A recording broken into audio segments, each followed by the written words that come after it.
your host, Dr. Ashanta Wyatt. Shout out to my super producer, Nara Sanders, and my Nara. co-pilot, Will Sutton. Hey, Will. Good morning, good morning, good morning, New Orleans. Listen, we have a show for you today at the 7:20 hour. We're going to hear from Jennifer Pagan. We were supposed to talk to her yesterday, but Things happen. We had a miss. Things happen. A little Things mishap, happen. but she's here today. You know, from the Center It's for another Restorative day. It's Approaches. another day. Absolutely. We got Pagan today. But we're going to talk. And I mean, here's the thing. It's always a good time to talk about restorative approaches, especially in a city where the crime rate just does not seem to want to stay down. So it's always good to talk to someone who's well-versed in other approaches. And education specifically. And listen, and we could talk education every day, all day. And in fact, we're going to continue to talk about education today because there is another layer to the story we were talking about yesterday with Miss Dillon and her daughter, and her not being allowed to attend graduation. And again, like, there are several families who've had this experience. And then, look, if you want to join the conversation, the number is 504-582-9422. But what is shocking to me is that I received a text message on yesterday. Someone heard my show, and they sent me a listing. Algiers Charter School Association is looking for a new chief executive operator. That was stunning to me, right? But I also heard that the person that was currently holding the role is supposed to be going over to NOLA Public Schools, which I don't have any confirmation on where she's going or what role she's attempting to take. But I do know I saw the job posting with my own eyes. The job is posted. The job it's online. It's online. So that bothers me even more because on your way out of a road, your coup de grace is to prevent a child from walking across the stage. I just have an issue with the way the whole situation was handled because, again, you asked me a question about what would I do if I were the chief executive officer and something like that happened, and I gave you my answer. That's right. Because as a school leader, I'm trained to go with answers because this is what I literally do. I'm university trained. I went through a program at Xavier where the focus was turnaround schools. Turnaround specialists. You take schools that are in dire strength and you turn them around, whether academically, whether it's about retention rates, whether it's about attendance, whatever the crisis is. I've gone to school for a long time to be able to have these kind of conversations. And as a school leader, whether I'm a principal or this new idea thing of being a CEO, what you always want to do is exhaust every measure that you can before you bring such a death penalty decision on a child and a family. That is just my stance, and that is how I govern. I don't think that we could in haste make a decision of that magnitude without going through every measure. And do I believe every measure was exhausted just by the time frame? I don't think it was. Not saying every measure, couldn't have been exhausted had the person had more time. But because you don't have the time, you literally have 24 hours, one day, to do an investigation, to provide due process for a child, to hear from the students, all of them, to get all of their takes on it, and then to factor in the only eyewitness that according to the mom we have is the CEO who's alleged to have witnessed the alcohol being passed around. And so for me, it's just not enough to say you don't walk. What we can do is say you can walk, but in order for you to retain this diploma, this, and this has to happen. Should you be found to have possessed alcohol.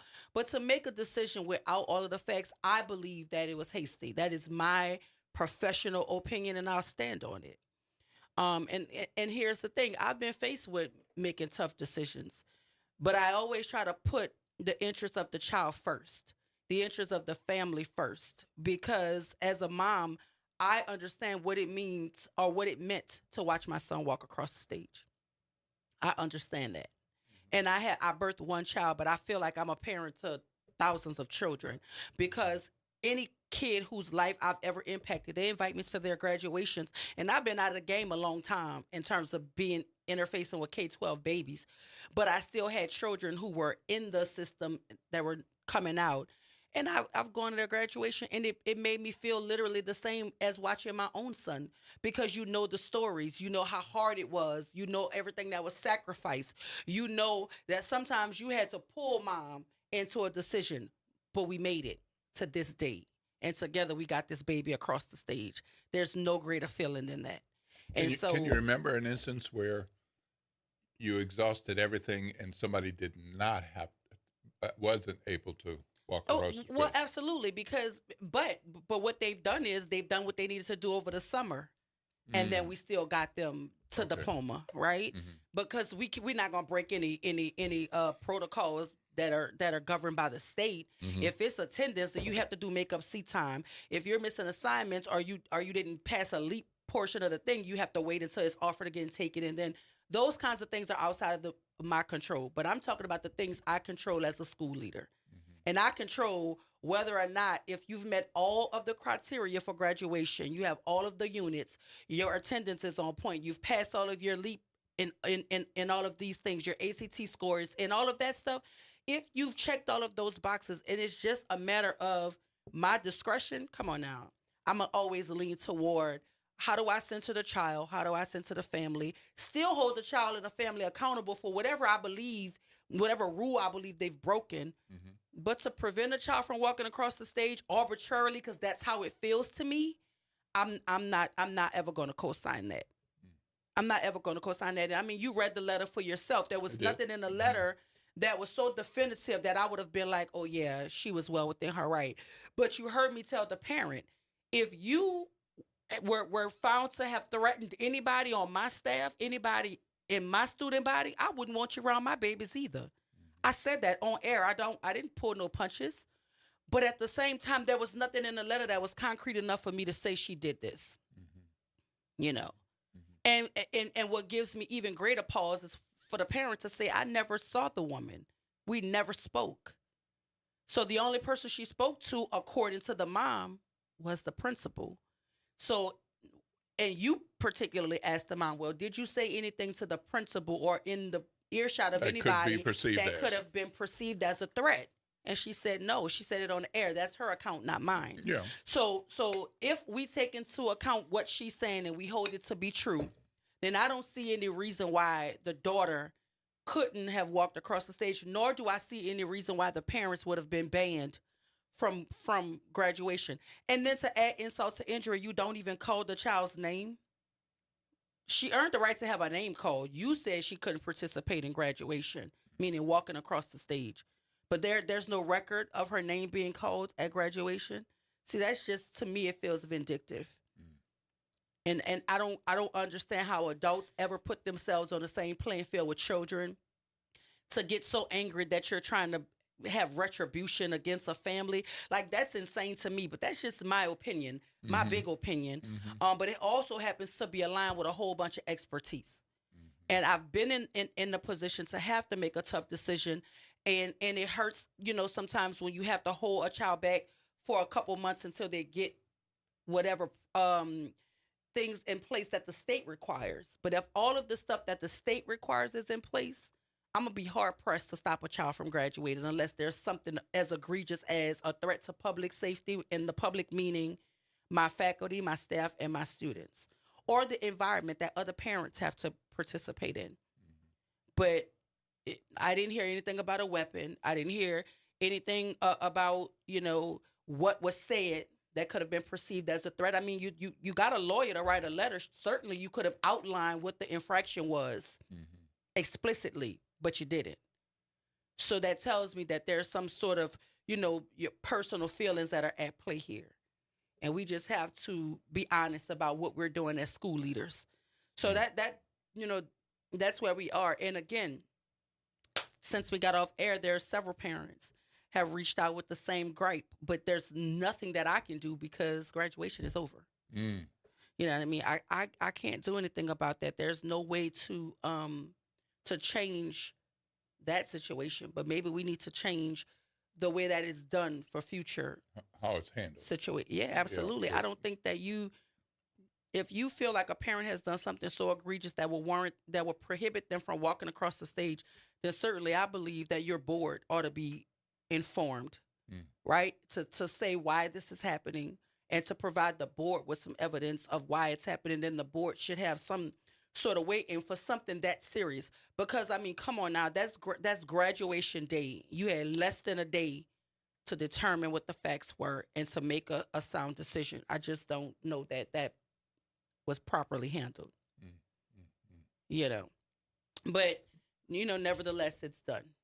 So maybe we Well, can do something different moving forward. well, meanwhile, there is an update on the 9-year-old out of Algiers, and Yeah. you made some comments yesterday Yeah, about what you thought might be going on. I And did. apparently, the doctors have told the police the child is brain dead.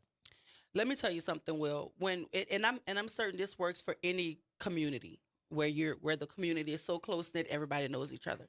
I happen to be from Algiers, Mm-hmm. and I did a live 5 years ago to the day that this child was shot. And the live was about the double murder, triple shooting that happened in the Fisher Project, where I happen to be Mhm. from. In the live, I explicitly said, the community knows before the news media. The community knows before the police. These are facts. Mm-hmm. There's people walking around with information even before the city even knows what's going on, right? Those are facts. I said what I said because I'm from that community, and everybody knows everybody. And it was just me putting together how the crime scene was handled. There were homicide detectives on the scene, Mm-hmm. right?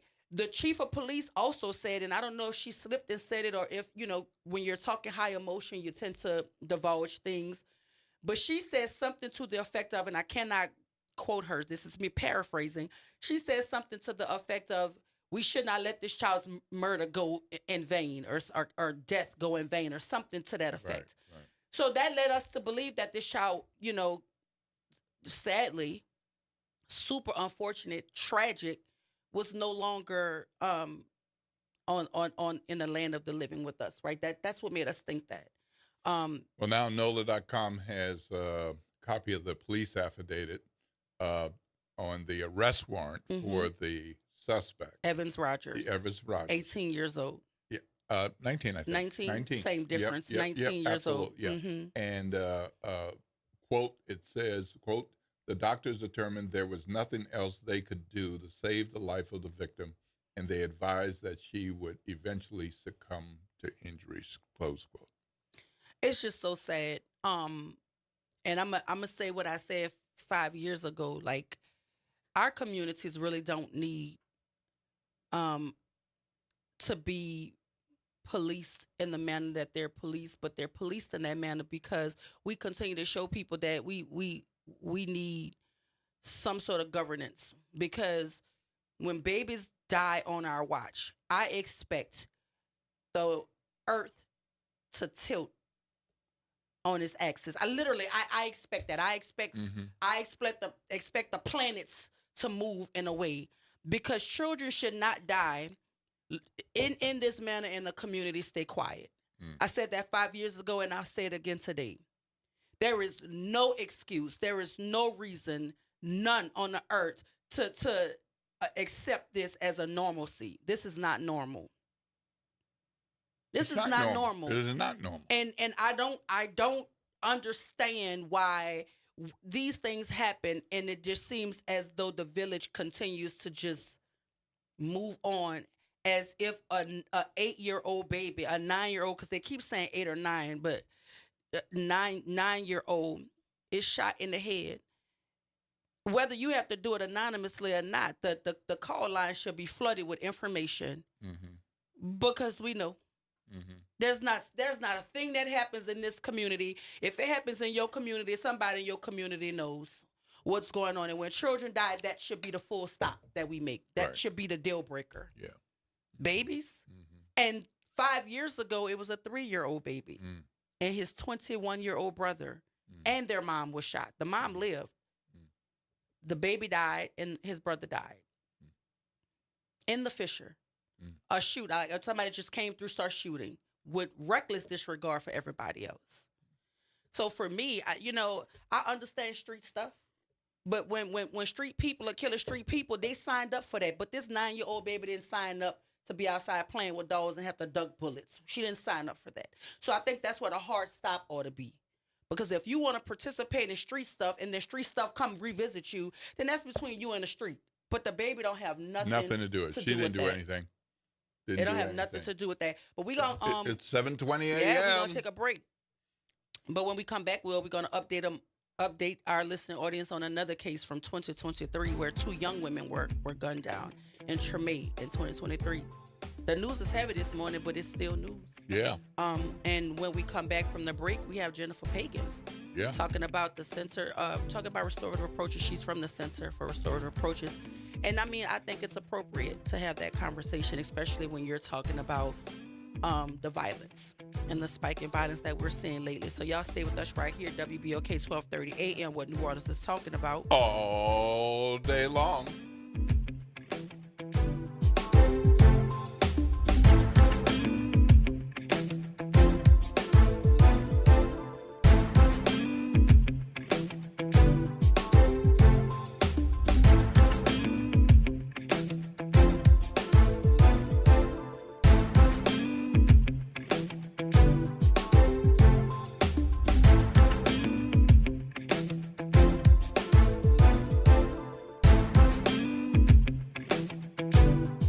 This is the Bloomberg Black Business Beat, brought to you by Lowe's.com. Former Baltimore Mayor Stephanie Rawlings Blake says we have a big housing crisis brewing in America. We're short in this country over 5 million homes, and we're not going to close that gap by doing what we did yesterday or a decade ago. We have to think critically and with more innovation around how to build more, how to build faster, and how to build better. That's Rawlings Blake speaking to Bloomberg while at the 28th Annual Milken Institute Global Conference in Beverly Hills. She's working to address the housing crisis with Airbnb as chair of the Airbnb Housing Council. Using her experience as a former mayor, Rawlings Blake says thinking differently about vacant homes is one solution she'd like to see more cities use. Yes, they're a blight, but they're also an opportunity. I'm Bloomberg's Justin Milliner on the Black Business Beat. Now more than ever, Lowe's knows you don't just want a low price, you want the lowest price. And with our lowest price guarantee, you can count on us for competitive prices on all your home improvement projects. If you find a qualifying lower price somewhere else on the same item, we'll match it. Lowe's, we help, you save. Price match applies the same item, current price at qualifying retailers. Exclusions and terms apply. Learn how we'll match price at Lowes.com/lowest price guarantee. Something amazing is happening in networking. Organizations are scaling with less stress. That's because CDW is designing and implementing intelligent HPE Aruba networking solutions that simplify and secure operations. With automation at the center of your data center, growing pains can be a thing of the past. HPE Aruba Networking and CDW. Make amazing happen. Learn more at cdw.com/Aruba. NOLA Public Schools is excited for the rest of this 24-25 school year journey with our families, watching our students dive into learning, growth, and success. As the school year continues, our dedicated educators are focused on keeping every student engaged and motivated. Let's keep embracing new challenges, celebrating achievements, and supporting each other to make the rest of this year even more impactful. Stay connected with your school and NOLA PS through our social media channels for updates and resources. We're here to help our scholars attend today, achieve tomorrow. The legendary Broadway show is back. The Wiz. The Chicago Tribune raves. It's an eye-popping, high-intensity revival and a cause for celebration. The music, the voices, the legend returns. Entertainment Weekly says, run, don't ease on down to this spectacular revival. The Wiz. Playing the Sanger Theater May 13th through 18th. Tickets at BroadwayInNewOrleans.com. The New Orleans Jazz and Heritage Foundation is the nonprofit organization that owns the New Orleans Jazz and Heritage Festival presented by Shell. With the funds generated from Jazz Fest, the foundation invests in Louisiana communities through economic development, cultural enrichment, and free educational programs. To learn more about the New Orleans Jazz and Heritage Foundation, please visit us at www.jazzandheritage.org. Welcome to Liberty Bank and Trust, where your financial journey transforms communities. Since 1972, our customized banking solutions power your dreams and fuel your community growth. Every dollar you invest with us circles back to empower more people, ensuring opportunities for generations. Join us at Liberty Bank. Together, we empower possibility. Visit libertybank.net to start banking with purpose. Liberty Bank, there's freedom here. Making a difference in the community. WBOK 1230 AM. Good morning, wake up. The Good Morning Show. Good morning. On WBOK.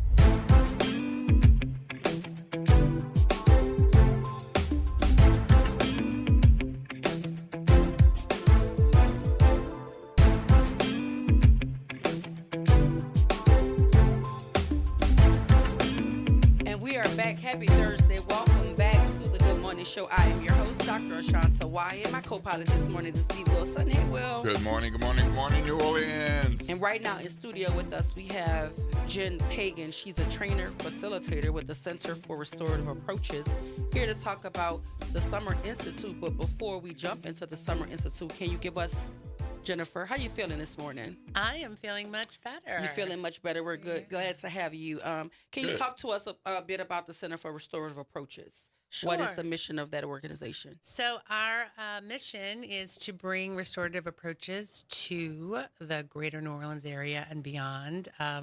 Troy Bechet, our founder and CEO, started this work in 2008 through the Neighborhood Housing Services over on Ferret Street, where it was located then, and continued this work and brought it into schools. And so what we do is we offer restorative interventions, whether it's a restorative circle or restorative conversations for when things, if kids get in fights or if there's conflict.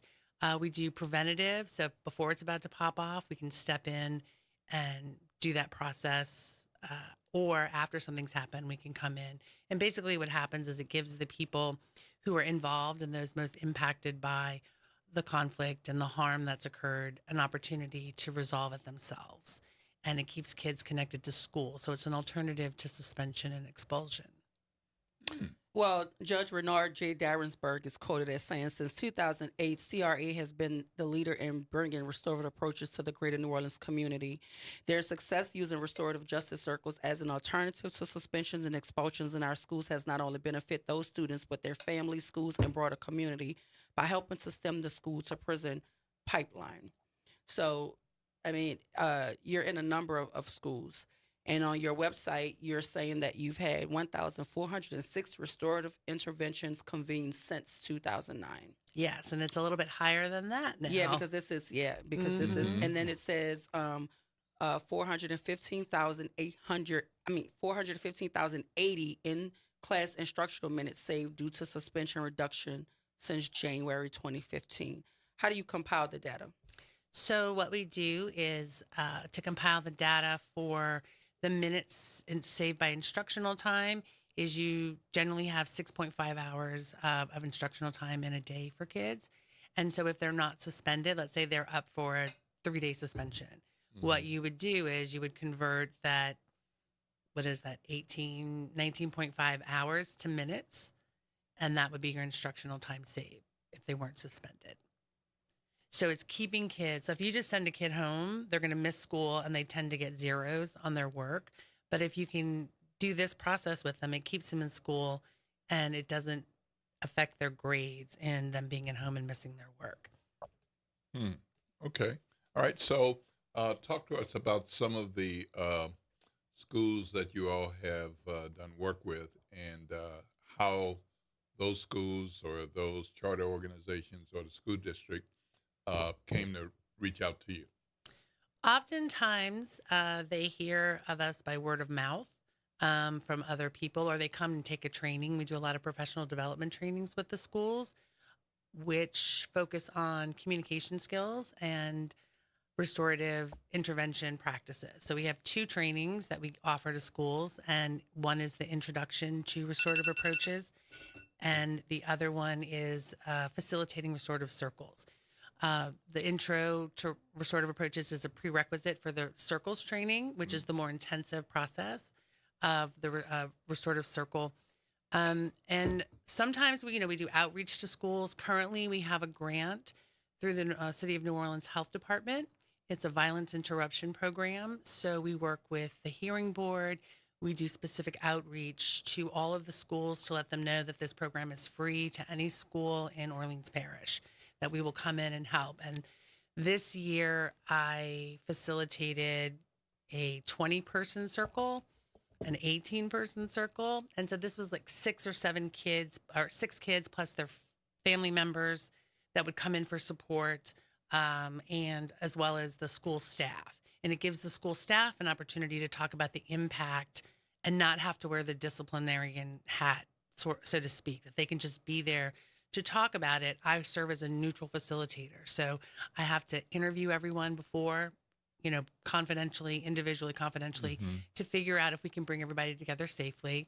We had an incident at one school with, I think it was like 5 or 6 girls. And the school was really concerned it was going to spill out over into the Mardi Gras holiday. That if they saw each other on the parade route, that if something happened, that the families would jump in, friends and, other people would jump in. There would be a melee. And, if it's not in school, and it's happening out on the street, then there's a high likelihood that you might get arrested. So they really, or, hurt. And so they really wanted to mitigate that outcome. So I went in and did a lot of prep. I think I prepped like 25 people in a couple of days, and we got it done before the Mardi Gras holiday. And the girls are doing great. There were no incidences over Mardi Gras. The families were very appreciative because a lot of information, they're teenagers. They don't say everything. They give you that one side of the story when they come home. But it was very successful. And we've had a lot of really great, successful stories this year. Does it cost the students or parents anything? Just their time.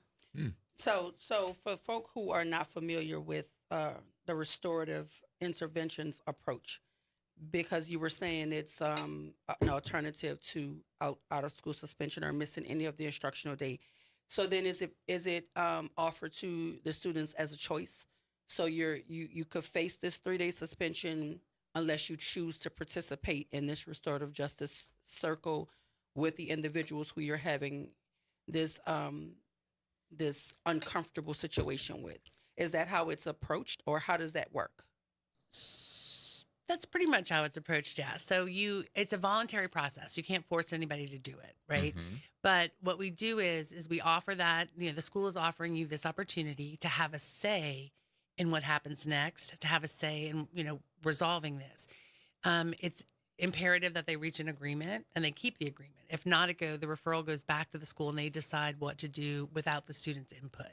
So it gives them a lot of agency, and it really sort of bolsters their social and emotional learning skills, because so often as teenagers' brains are rewiring, they sort of lose this impulse control. So you're looking at me right now, and if I'm sitting here and I don't know you and have a relationship with you, restorative approaches is based in building strong, healthy relationships so that when conflict does occur, because it will occur in life, that we are invested and committed to resolving the conflict in the morning before it escalates. But if I see you looking at me, I'm going to say in my head, why are you looking at me? And a lot of kids, this is like one of the biggest referrals. I bump you in the hallway, or she was looking at me some type of way, and I just go and push you or get in your face. And then it's all about your tone, how you approach someone.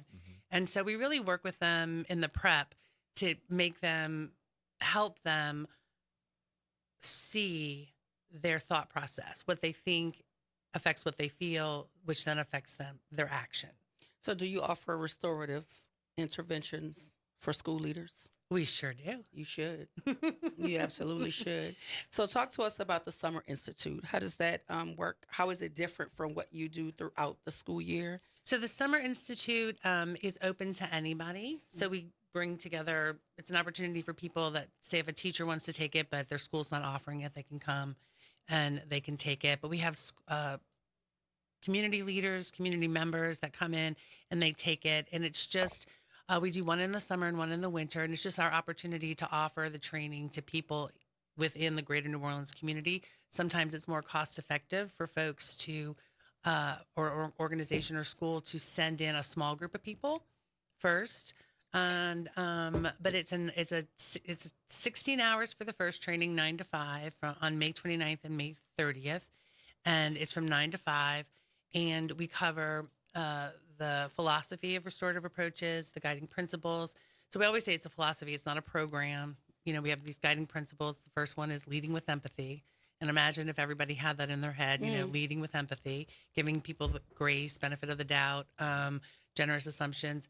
And then we also cover communication skills. And what's really important about this is that we all know these things intellectually, but when we struggle with it when we're in conflict or when we get escalated, when our nervous system is activated and we're reacting in certain ways that may not be the way we would normally react, And so it really kind of builds those skills so that when you get to the restorative intervention, which is, we cover restorative conversations in the first one, which is resolving conflict in the moment, then you're able to sort of take a breath, say, okay, what's my part in this? How do I approach this for a better resolution, so it doesn't escalate even more.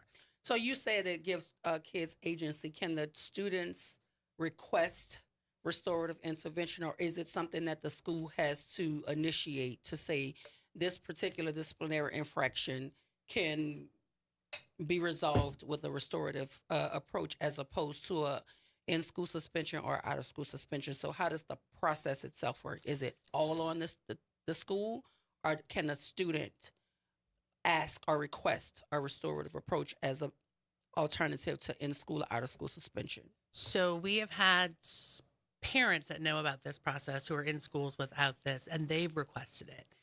Once we go into a school and we've worked with students often say, are you going to be here all the time? This is great. And then they have requested wanting us, like, can I get a circle? And when the deans see what's going on, sometimes they don't have the time to sit and take the time because you have, 300, 400, sometimes 500 kids, perhaps. And they don't have the luxury to be able to do that, to like really sort of do that with every single incident that happens at the school. But students can request it. And as long as the school is willing to have that as an option. And we're working with a school out in the East, and there was a group of girls who were really struggling with, they said that we don't want to fight, but we just automatically go there. But we just do. And so, we worked with them, and we had someone embedded in the school, which meant they went there 2 days a week. And I was there for a number of circles earlier on in the year, and they really made progress. We worked with the social worker, we worked with their dean, and they were requesting them. Like, I think I might have a problem with them. And basically what you want to do is you want to give them the skills so that after a couple of circles, they're able to do it on their own. So can you share a success story or an example of how a restorative approach has transformed a school environment? So I can give you one that just popped into my head. There was a middle school that reduced, within the first semester, reduced their number of referrals by 75%. And I think maybe had one suspension. And it was because the kid brought some Jell-O shots to school, and they didn't feel like they could do that because it was in the handbook, and the principal said no. And they were sixth graders. So, but it's alcohol, correct? It is, yes. Yeah. So that was something that we couldn't, the principal's like, we can't do that for this. But imagine going from 25 suspensions in a semester to one in just one semester. And so they did a whole school approach, which means they were doing the community building thing, which is the most important thing, is building those relationships. So they had community building circles every week with the students, every teacher with the week. And then their teachers were also doing the restorative conversations. So they were building on their relationships. So their classroom management was affected by being able to talk to the kids through conflicts rather than sending them out of class. Are there any schools that have you come back on a regular basis? Yeah, we have schools that we've been working with that we've developed some really great partnerships with. We've worked a long time with the NET, both Central City, Gentilly, and then they have two other schools that have the Bridge, and I think the other one's in the East. But the two that I've mainly worked at were Central City and the one in Gentilly. But then also at Nacar, we worked with quite a bit last year, and this year we have someone embedded at the school there. We have someone embedded at KIPP. So we do have a lot of schools that call us back. How different is the work you do with the juvenile courts from working with a school? So that's a longer process. It tends to be about 6 months. The prep process in a school can be like 1 to 2 days. We can usually get to circle in a few days to a week, depending on schedules and if parents have to come in. But we worked with, so when a crime has been, somebody's been accused of a crime, there's somebody who is the harm party, the recipient of that, whatever happened. And we have to prep them. We have to prep the young person. And we take a lot of time to really get to know the young person and to see what their strengths are, to see what support they might need in having this not happen again, working with the family. So we connect them with services. We're not providing those services, those wraparound services for them, but we do help to connect them if they need them, identify them. And it's just a longer process because you really have to prepare both parties to come together to talk about something that's really hard. Mm-hmm. So if it takes longer in a juvenile court setting, how is that helpful to a judge when a judge has, a number of folks who are like, what's the resolution? What's the resolution? Push versus the time that you're clearly putting into it to get to know those involved and working through a process. How do you strike that balance? So I think it's just built into the process. Like, we're very transparent about this is the process. This is how it works. We can't rush it. But think about it. Like, kids have to go in and check in at court anyway, and they're given things that they might have to do, get into a program. So what we're doing is that when I say 6 months, it may take us a month and a half to get everybody prepped and ready to go. Then we schedule the circle. And then once you reach an agreement, they have to complete the agreement. And that may take 2 months for them to do it. Let's say that they have to enroll in a GED course, and so we want to just make sure that they're enrolled and they're doing well. So it's a time-bound thing.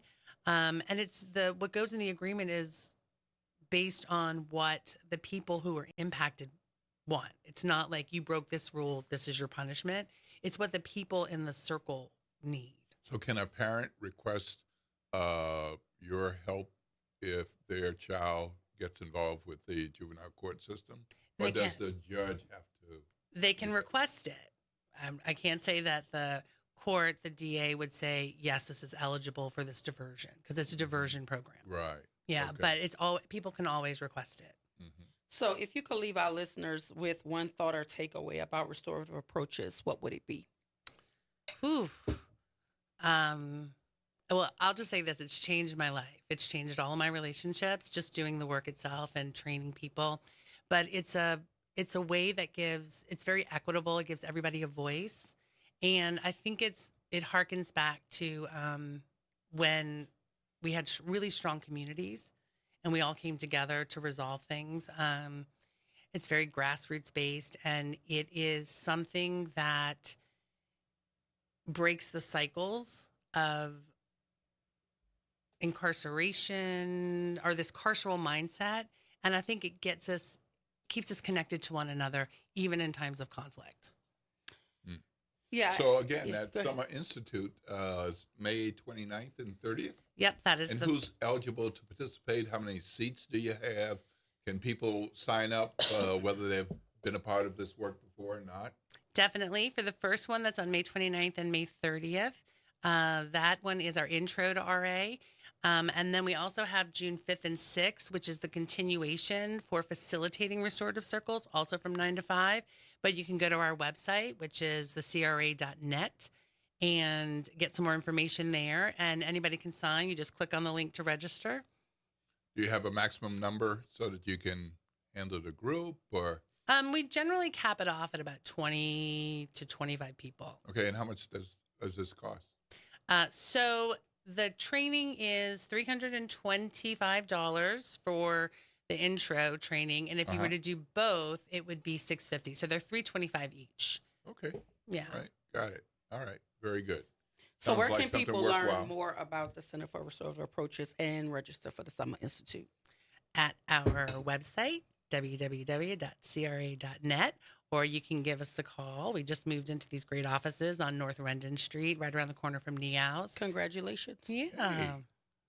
It's a nice location. It is. So it's website and phone number. That's it. Yeah, I mean, I think if you go to the website, that's where you'll get the most information. Okay. Because you can click on the link and it'll give you everything you need. And if you have more questions, you can give us a call, or you can email us at the CRA at thecra.net. Okay.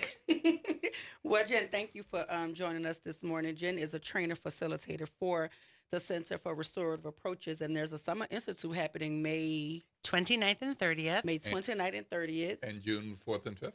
5th and 6th. 5th and 6th. And June 5th and 6th. And if you want information, you can go to thecra.net to get some more information about the Summer Institute or from the center itself and all of the schools that they are partnering with, and to see all of the work that they're doing, because there is data on the website as well where you can track the minutes that they've used to intervene or to interrupt violence in schools, and to tell you how many circles they've done since the inception of the program. So thank you, Jen, for joining us. And we love to hear more after you host your Summer Institute. So maybe you can come back and give us an update. Of course. Thank you for joining us. Listen, when we come back, we'll jump into the news about the update on the Treme double shooting that happened in 2023. It was a double murder, actually, in 2023. So we'll have that and a whole lot more. This is WBOK 1230 AM, what New Orleans is talking about. All day long. So I don't know.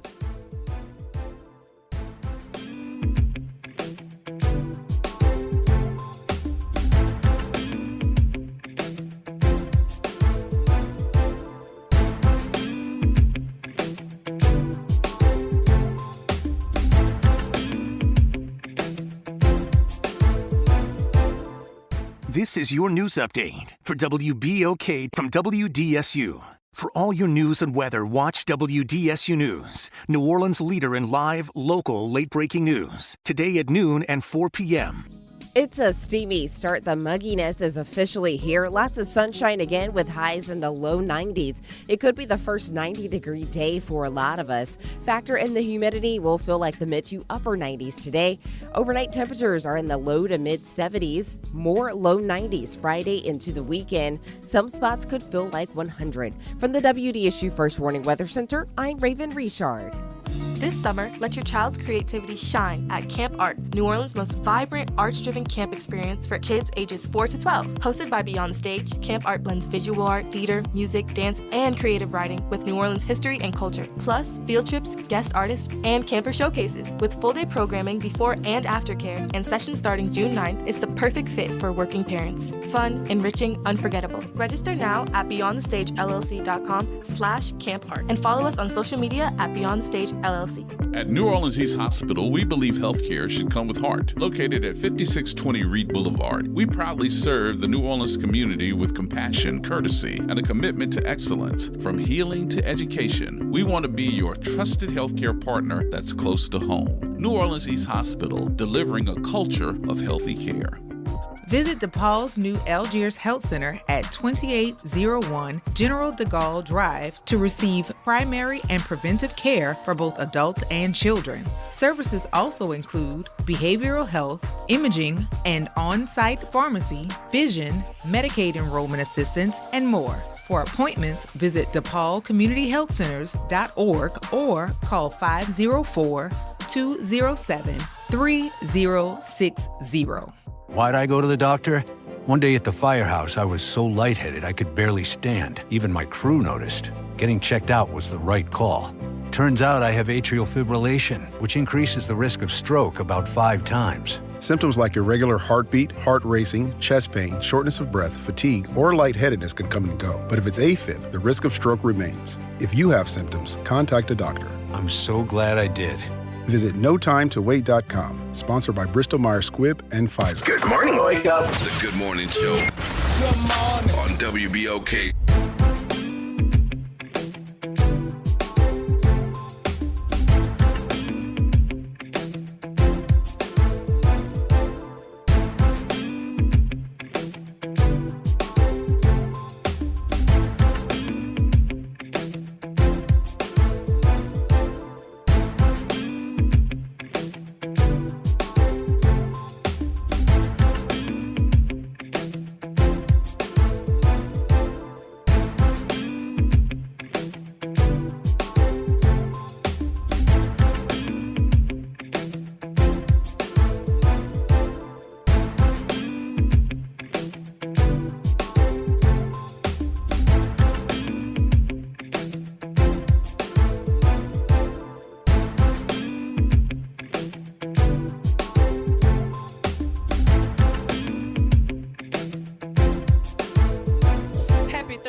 Morning Show. I am your host, Dr. Ashanta Wise. Shout out to my super producer, Nara Sanders, and my co-pilot this morning, D. Will Sutton. Hey, Will. Good morning, good morning, good morning, New Orleans. We want to thank Jen Pagan, our previous guest, for joining us. She's a trainer facilitator with the Center for Restorative Approaches. There's a summer institute happening in 2 parts, one part in May, one part in June. You got those dates, Will? Yeah, I do. It's May 29th and June 5th and 6th. And if you want information, you can go to thechecra.net to get some more information on the center or to sign up for one or both of their Summer Institute sessions. So shout out to Jen Pagan and the folk over at the Center for Restorative Approaches. But right now, as promised, there's a story that has a little bit of an update to it. And I don't know if you can remember this, but in 2023 in Treme, there was a shooting outside of a hookah bar. There's video too attached to it. 2 young ladies were walking across the street, but there was a group of people. There were 2 young men and some other girls directly behind these 2 young ladies. But when the video pans over, you can see 2 guys armed. And the article says that they were laying in wait. And then they opened fire. And unfortunately, the shooting claimed the lives of Jediamond Jones and Imani Williams. That was the 2 young ladies in the front of the group. But they were not, according to NOPD, the intended targets of the shooting. It says through the information, it tells us that there were a group of males inside the club who we believe now may have been the intended targets, and that's per NOPD Captain Kevin Burns with the New Orleans Police Department.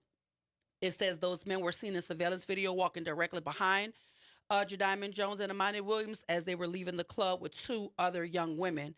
NOPD officials said another person captured in surveillance may have been another person of interest. It is not believed the persons of interest knew the 2 women.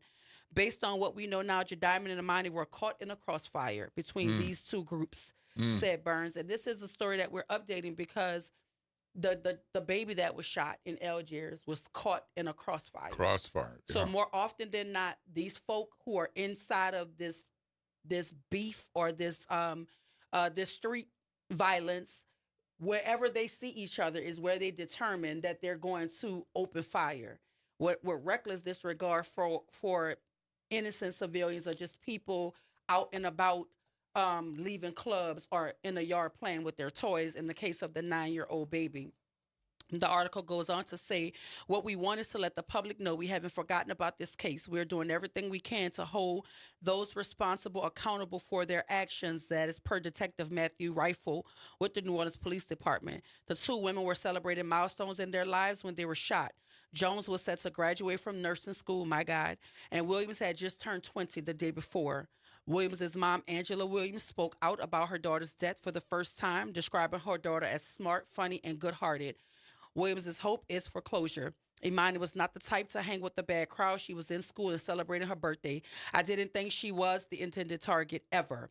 Both families are hoping for the public's help. So if they're still begging for public intervention, this is just an update to let the family know that these young girls were not the intended targets. And we knew that at the time of the shooting. They all but told us that then. I'm not certain if this was just NOPD's way of informing the family that the case is still very much active in terms of it being investigated. But they are, according to this article, have not named any suspects. They have persons of interest, but they've also not made any arrest.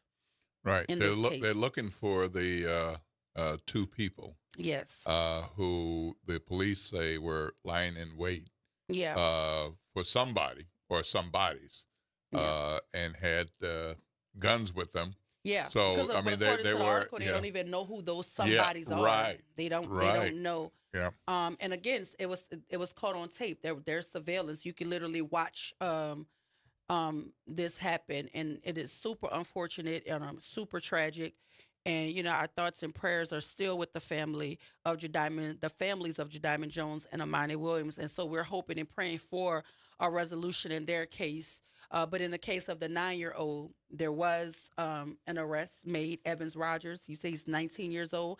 I believe SWAT went into a hotel in Gretna, the La Quinta Inn, and arrested him, and another individual was in the room. We don't know if that other individual is some sort of principal to this case or some sort of person of interest. We just know that that person was in the hotel room with Right. the young man who they are saying is somehow linked to the shooting of this 9-year-old baby who reports are now saying she is brain dead.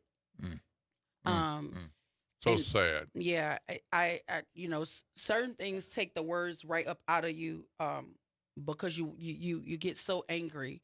It just makes me angry that we accept this as a normalcy. You know what I mean? And again,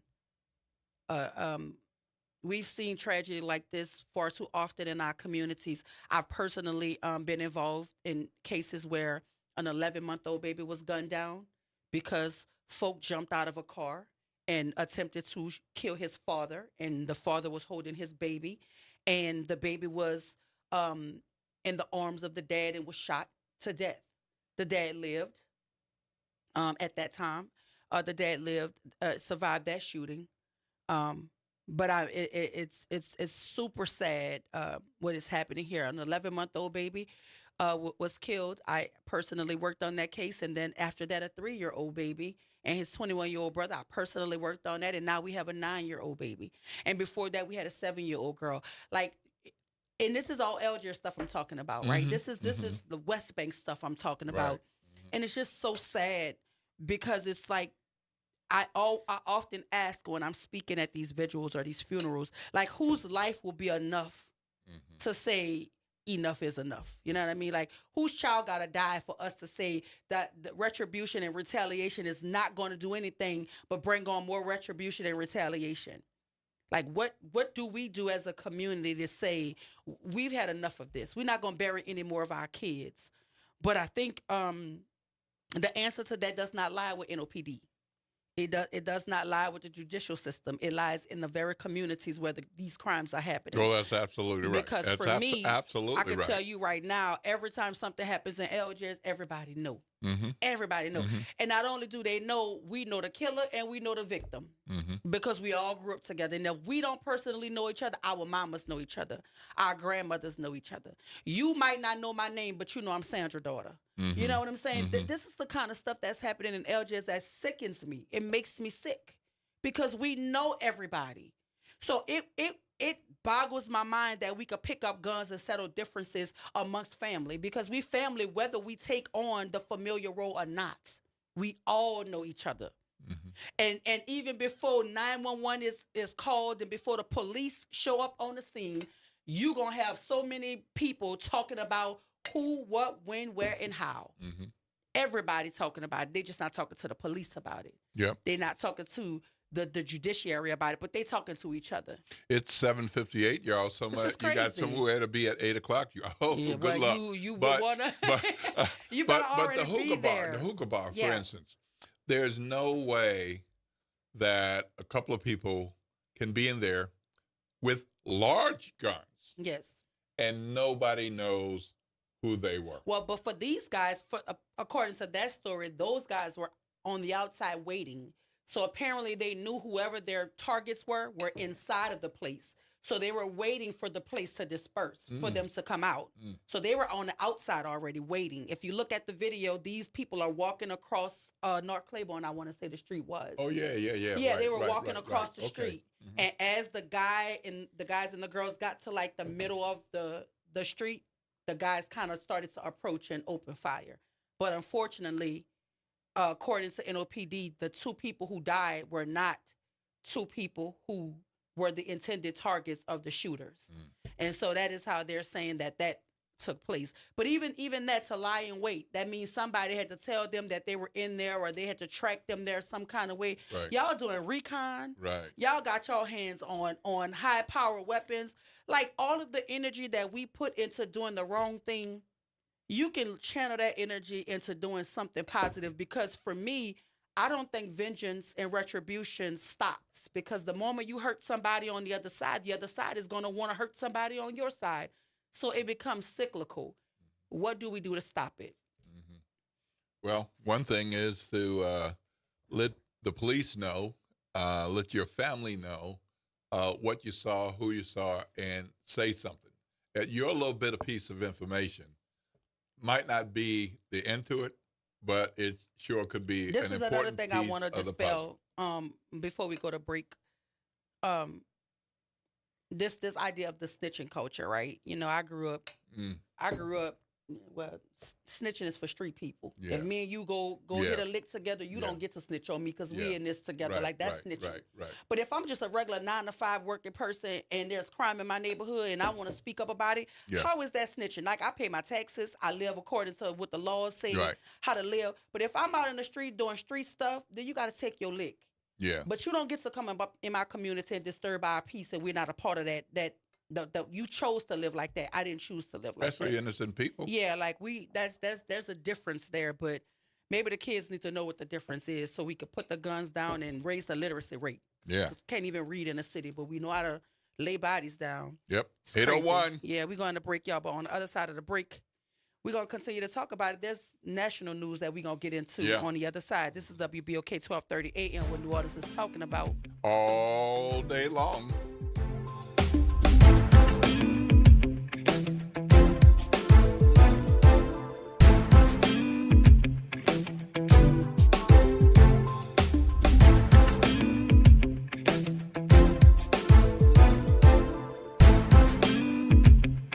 WBOK New Orleans, home of the Good Morning Show, 7 to 9 a.m. weekdays. This news report is brought to you by New Schools for New Orleans. New Schools for New Orleans is committed to celebrating the hardworking teachers of New Orleans. Thank you to all the educators who came out to the 4th annual NOLA Teacher Fest at Champion Square. We had over 2,000 attendees. Special thank you to our sponsors, Allstate Sugar Bowl, Entergy New Orleans, Raising Cane's, Align Ed New Orleans, Agenda for Children, and Oshner Children's for their commitment and support. Teachers and school leaders, enjoy the summer break. I'm Bree Wood with BIN News Now. Snoop Dogg faced backlash earlier this year for performing at Donald Trump's inauguration Crypto Ball event. Despite criticism, he noted his commitment to community initiatives in an interview with The Breakfast Club. I DJ'd at the Crypto Ball for 30 minutes. Made a whole bunch of money, made a lot of relationships to help out the inner city and the community and teach financial literacy and crypto in a space that it don't exist. Oh, is it a crime? Snoop said he doesn't represent Democrats or Republicans and made it clear that his long-standing legacy speaks louder than a single event. President Trump and President of Russia, Vladimir Putin, won't attend Ukraine peace talks in Turkey. On Sunday, Putin proposed direct talks without any preconditions with Ukraine, but his name wasn't on the Kremlin's delegation list. And Pope Leo XIV made his first posts on X from the official papal account, greeting people worldwide with a message of peace. Get BIN News Now on demand 24/7 on the iHeartRadio app. Good morning. Wake up. The Good Morning Show. Good morning. On WBOK.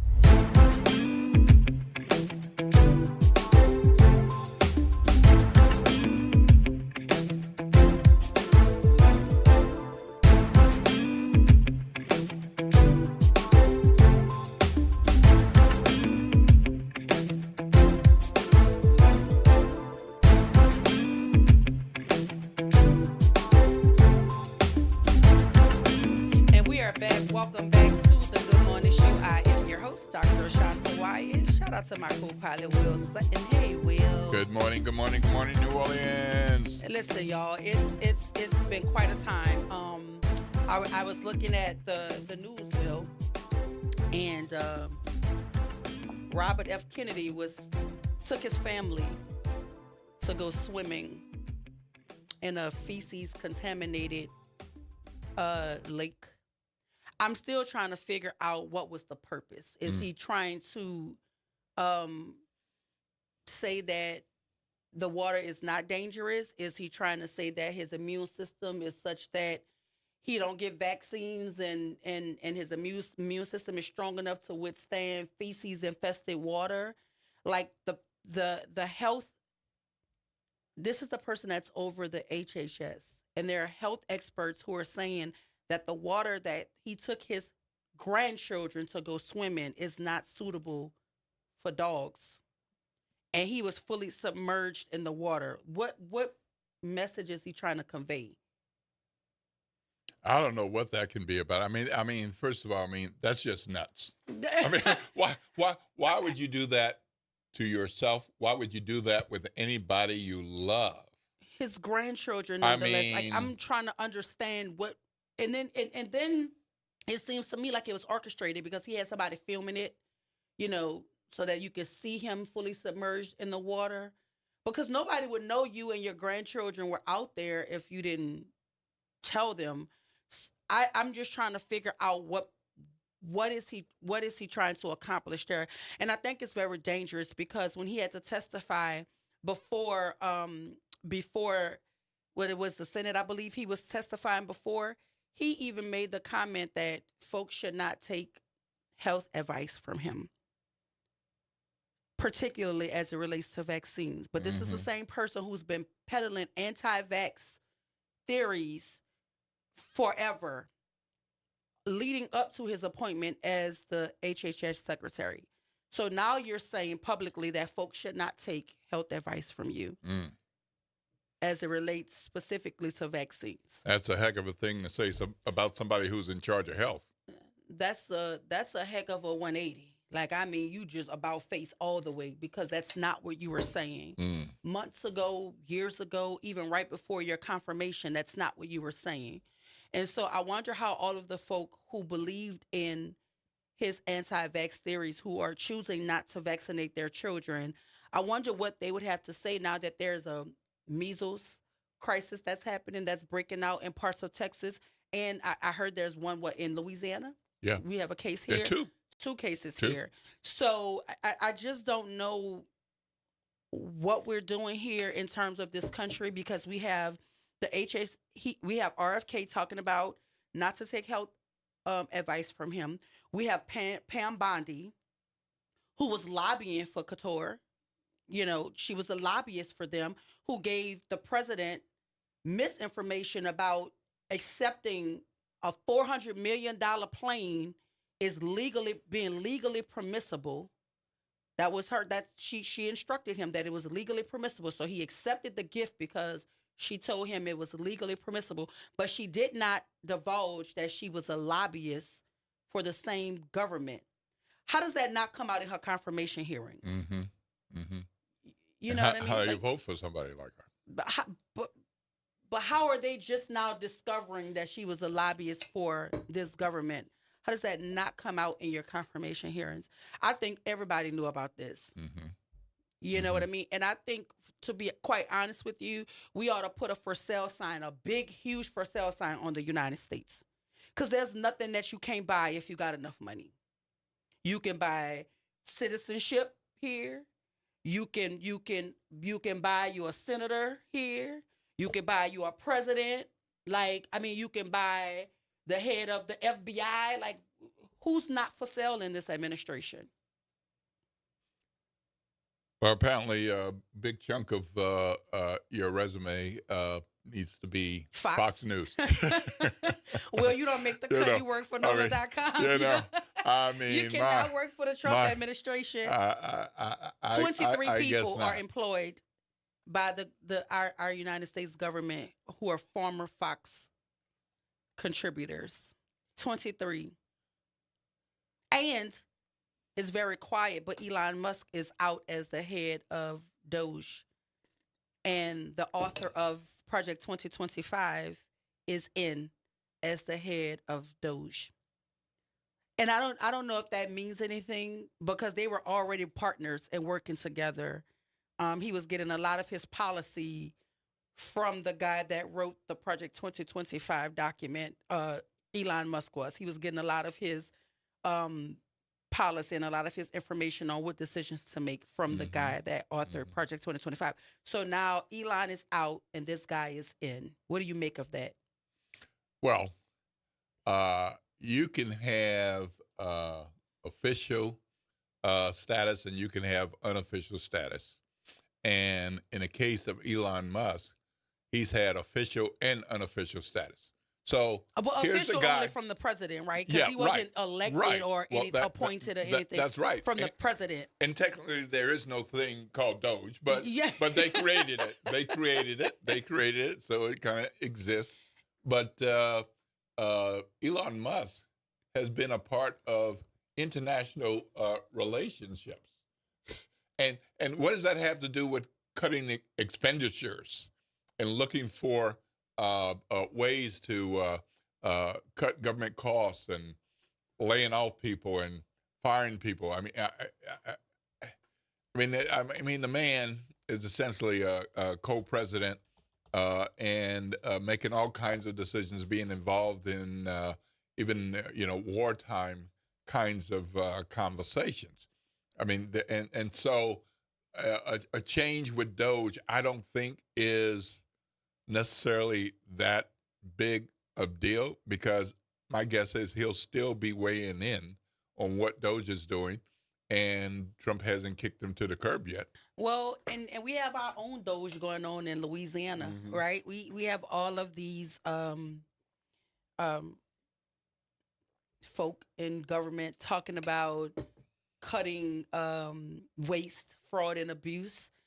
But we have regular folk drowning under the weight of insurance rates, whether that's automobile rates, whether that's home insurance rates. But there was a conversation that was happening that I want our WBOK listening audience to hear, so we can jump into the rationale behind why our insurance rates might steadily increase here, and no one seems to be able to quell it, or because when you talk to your insurance company, what they tell you, that's just the rates in Louisiana. That's all I ever get. What do you get? We've had a rate change. That's just the rates in Louisiana. But let's cue it up for him, Naren.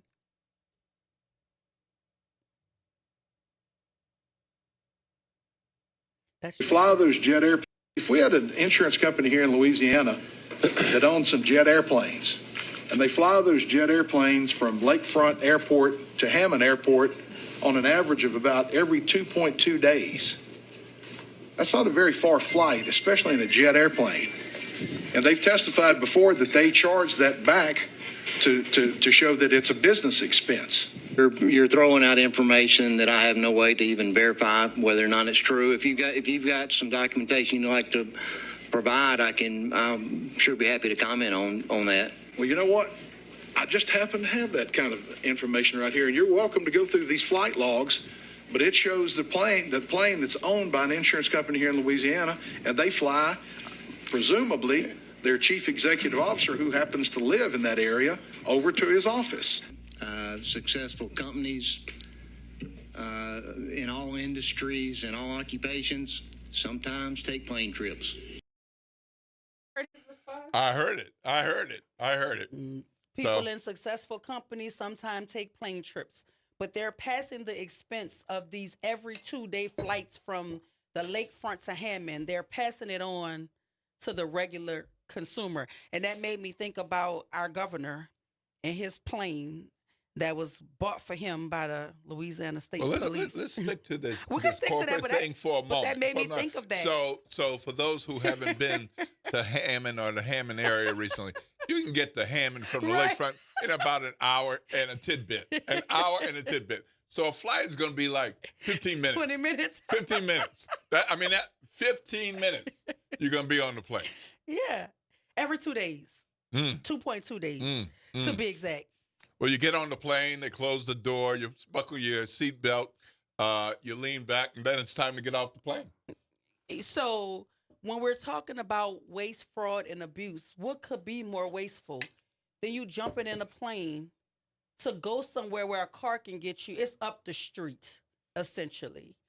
And so every 2.2 days, the plane that's owned by an insurance company here in Louisiana, they fly presumably their chief executive officer, who happens to live in that area, over to their office every 2.2 days, according to the logs.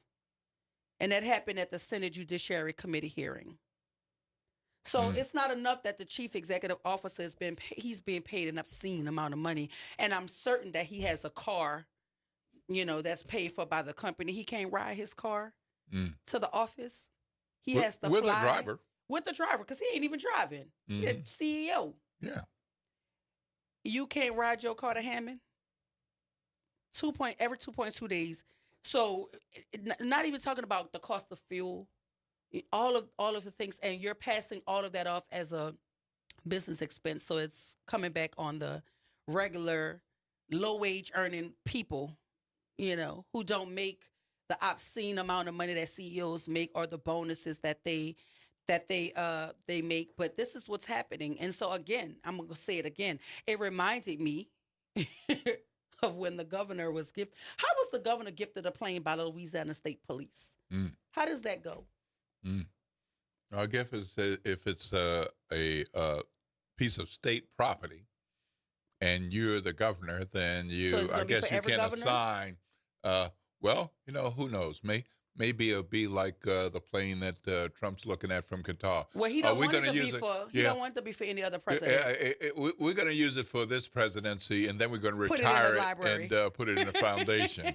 So, we're going to have the Landry Library. Will, stop it! Like I'm trying to understand what's the difference. If we're because isn't there a law, Mr. Journalist, that elected officials, governmental officials, because I can remember in the Obama presidency, a person gifted Obama a book. He sent them a book. And the former president, wrote him a letter and sent the book back. And because he wasn't the president at the time. I apologize. He was a senator at the time. And he received the book, and he said that they, according to like these the protocols and the guidelines of gift giving and accepting, he didn't want to accept it. He appreciated his gift, but he sent it back with a nice little letter because he didn't want to, breach the law. So, what isn't there a law? It's a code. It's a code of government ethics. Yeah. Code of government ethics, and So it governs not just the governor, but all state employees, all public employees. And so basically, you're not supposed to be accepting gifts from anyone who's trying to do business or have a financial relationship with your agency, the governor included. It's not supposed to be a influence peddling kind of thing. But as we've seen, the governor interprets ethics in a different way. Because my question would be, does not the LSP work directly under the governor?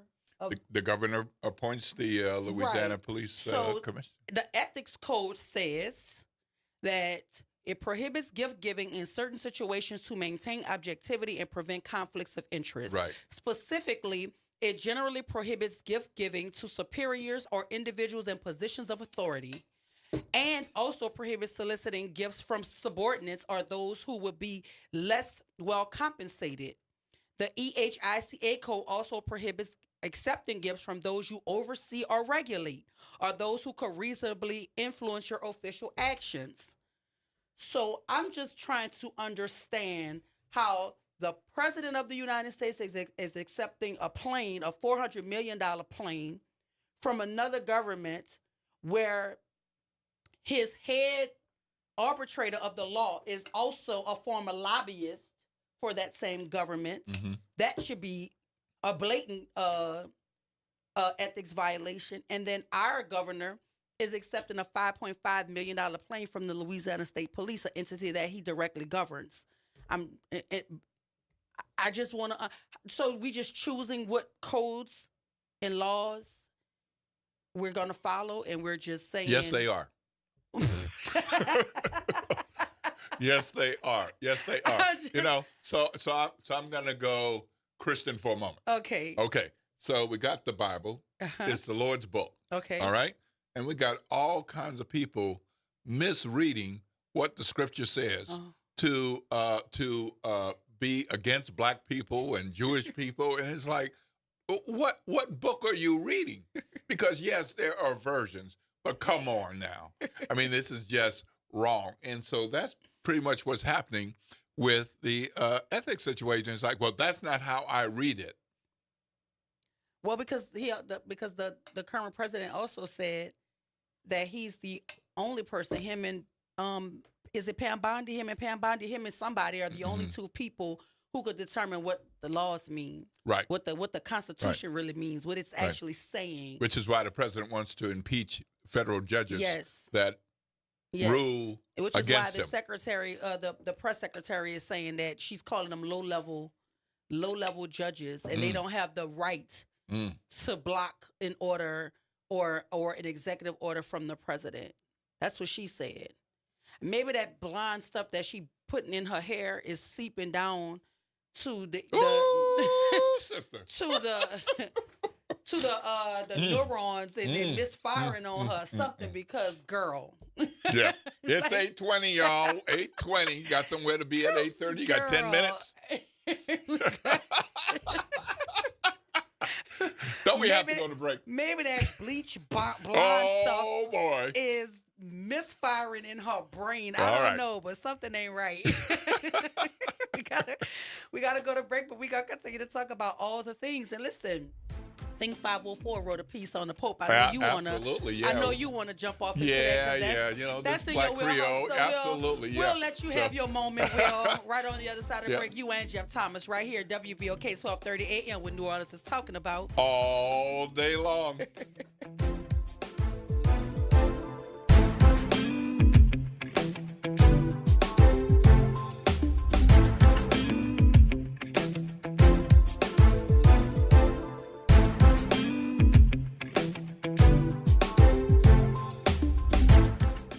On Auto Trends with JeffCars.com, here's a snippet of some of what we cover. GPS pioneer Gladys West. We worked long hours computing trajectory orbits and satellite orbits, trying to get the data and everything correct enough. Auto analyst Mark Bland. 14 new vehicle deals that happen in this country out of every 100 that women don't have a fingerprint on. To tune in, check out Auto Trends with JeffCars.com, Saturdays at 4 p.m. on WBOK, what New Orleans is talking about. Good morning. I'm Daryl Forges with WDSU News, and here's your headlines. The New Orleans Police Department is on the scene of a deadly shooting in the Plum Orchard neighborhood. Investigators say they found a man suffering from at least one gunshot wound at around 11:30 last night near Shepmenter Highway and DOTD Avenue. We're told the victim died at the scene. Gunfire also erupted in the B.W. Cooper area, injuring one person. New Orleans police say the victim was shot just after 8 o'clock last night on South Galvez Street near Martin Luther King. Right now, we're working to learn what led up to the shooting, the victim's condition, and anything about a suspect. A tough and emotional day as family members came together in prayer for 9-year-old Leilani Brooks.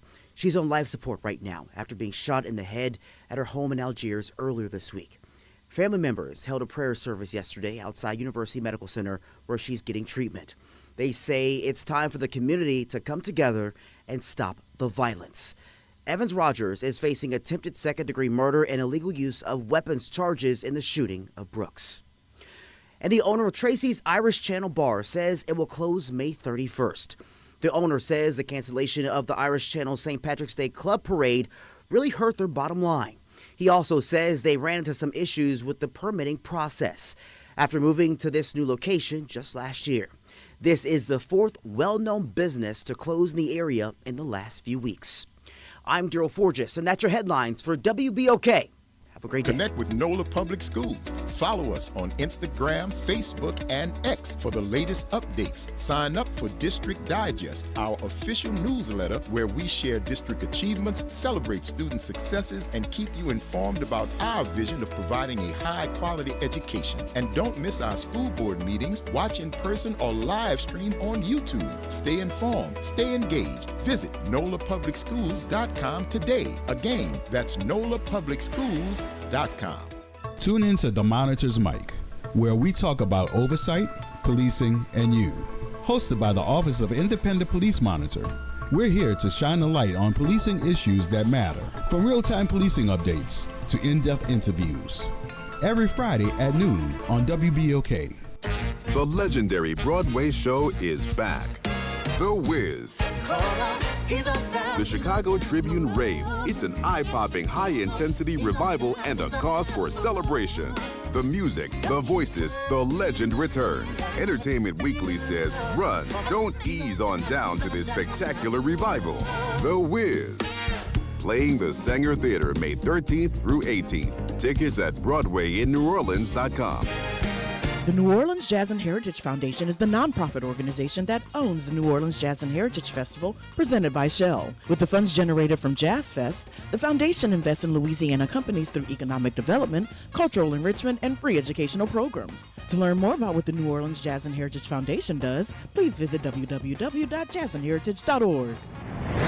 Making a difference in the community. WBOK 1230 AM. Good morning, Wake Up. The Good Morning Show. Good morning. On WBOK.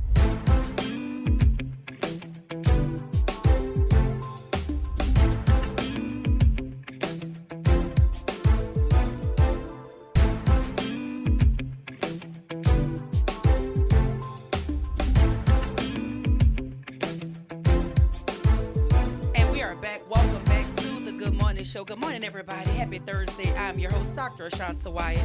Shout out to my super producer, Nyron Sanders, and my co-pilot this morning, D. Will Sutton. Hey, Will. Good morning, New Orleans. And listen up, y'all. If you're around a computer or you have your handy-dandy phone in your hand, go to blacksourcemedia.com. Y'all We're got to getting see ready this. to jump into an article authored by Jeff Thomas, and the title of it is the New Pope Black? Why Pope Leo XIV's identity matters. Oh, and so boy. This is a topic near and dear to the heart of NOLA.com columnist Will Sutton. So, Will, especially since we're now hearing conversations around this idea that he does not identify as black. Correct. So, is the new Pope black? And why does his identity matter if he does not want to embrace, allegedly, his blackness?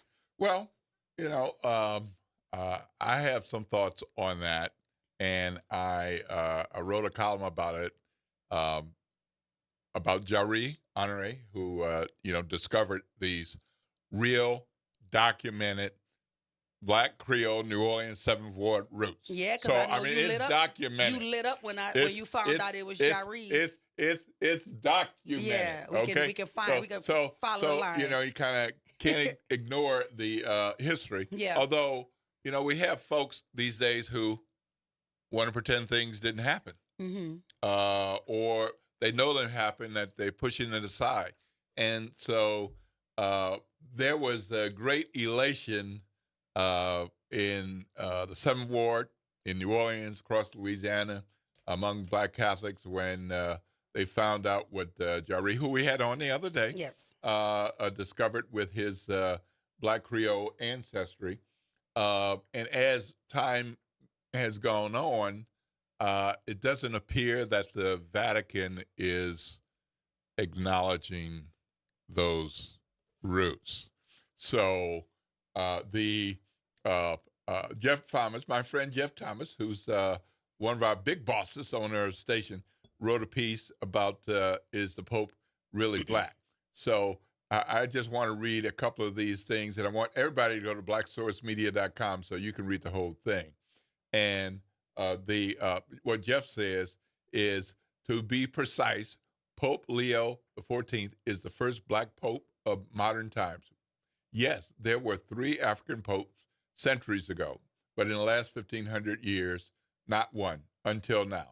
But here's what really matters. Does he identify as black? That's the question, and it matters more than folks admit.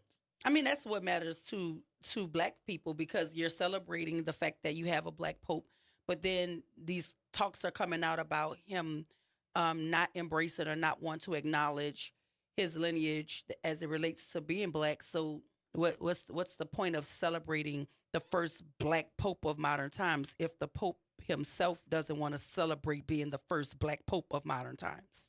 Yeah, and that was one of Jari's points, is that does he have these roots? Yes. Is he black? Well, he doesn't say so. I mean, but anybody with eyes can see melanin. Absolutely. I mean, I have to say, black folks, I love black folks everywhere. Yeah. Everywhere, all over the place. Yeah, they're not a monolith. All right, no, absolutely not. But black folks in Chicago, black folks in Atlanta, black folks in L.A., New York, may not be able to look at the pictures the same way that we in New Orleans can look at pictures and people and say, there's something there. Listen, but we have a caller, so let's see what they're talking about. Good morning, Lee. Welcome to the Good Morning Show. Good morning. I am not the most authority on theology, but I do read the Bible. And the Bible says in Genesis, let us make man in our own image and likeness. God didn't say, let us make a black man, a white man, a red man, a yellow man, and any other color. He said mankind. And people have to understand that God never needed our help to this point, ever. And when I say that, what I'm saying is that man made the races. Man distinguished one man is better than another, not God. So we have to focus on the fact that the Pope is the vicar of Christ. I'm glad he's not saying I'm from black roots or I'm a mulatto. These were names that certain people developed or instituted to make them feel better than somebody else, so that they can have power over them. These are people who are very shallow thinkers. They focus on what is not pertinent. The most pertinent thing is that this man is the vicar of Christ. He is supposed to emphasize feeding the hungry, taking care, clothing the naked, sheltering the homeless, and caring for everyone. The greatest commandment Jesus ever gave us was love thy neighbor as thyself. What you do for the least of my brothers, you do for me. Why can't people focus on that? Lee, I get what you're saying, but and you're right about the man-created names, because we know white is a social construct that was created. I also want to know why he's saying that he's at what, I don't want to misquote. You say you're happy that he's not identifying as black? I'm happy that he has not brought that up. You can't change what your DNA is. I don't care what movement you follow, what you're trying to say, who you want to be, or what you want to be. Your DNA cannot be changed. You are who you are. The Pope is a man. He's been a Christian. And that's another thing. Let's talk about a Christian. What is a Christian? Donald Trump certainly is not a Christian, because you can't be, we need to allow Afrikaners in because they're being discriminated against, but you can't let people from a particular tribe in Africa in because they're black. You can't say, I'm going to give you food and shelter, but I'm not going to give you. You can't be a Christian, a part-time Christian. There's no such thing. Christ called us to be all his disciples, to pick up the cross, your cross, and carry it. So these people are part-time Christians. These racist so-and-sos, I won't say the word, are part-time Christians. They are not true Christians. And the Bible tells us, you shall know them by their works. And St. Paul, if I'm not quoting wrong, he said, don't do what I do, do what I say, which has a lot more weight. When the Spirit comes to you, God doesn't say, well, do this, but wait till you feel better. Wait till you are of a mindset that you can deliver this. No, God tells you, go when I tell you to go, talk when I tell you to talk. He's going to handle it. God don't need any help. And people have to realize that you cannot be a part-time Christian. I don't care what faith or denomination you belong to. You can't be a part-time Christian. That's not going to set well. And if you fail to help somebody when you can, or clothe somebody when you should, or shelter somebody when they need it, you're going to have to answer one day, why didn't you do this? I agree with that sentiment. I agree with that sentiment. God is going to judge you based on what you did, as well as what you did not do and should have and could have. So that's all I'm saying. I'm not getting angry.